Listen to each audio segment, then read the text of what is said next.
စဉ်ကကြောင်းတွေကိုပြန်ပြီးပြောဖြစ်တယ်ဆိုမင်းနဲ့တင်မင်းနာမည်မင်းကြောင့်များရောက်လာရင်ပြောရင်စိတ်ထိခိုက်တယ်ရုံးထွက်တော့မင်းကပါမလာပဲ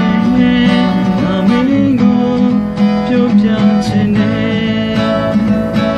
Sunday school ခန်းထဲမှာခင်လာတူကိုတက်တယ်မမီတဲ့ဆိုလေးမင်းကတော့တယ်ဆရာဆရာမချစ်တဲ့သူရဲ့ကျွေးပြီးလို့တို့တဲ့လောကရဲ့လမ်းတွေမှာဆုံးချမိုက်ချရင်နဲ့ရုပ်တော်မင်းကပါမလာပဲမောင်တဲမှာဆက်ရှောင်းနေစေပြောင်းချောင်းရှင်လာမှကြည့်ပေါ်ငါကိုယ်တိုင်မူမူနေစိတ်လေးလေးပွားပြန်ပြန်မလို့လိုက်ရှောင်းလာစေဒီကနေ့ပွဲတော်ဆိုတာပြောင်းချောင်းတော့ထွက်လာတို့တွေတွေ့နိုင်မှတရားစဉ်အရာ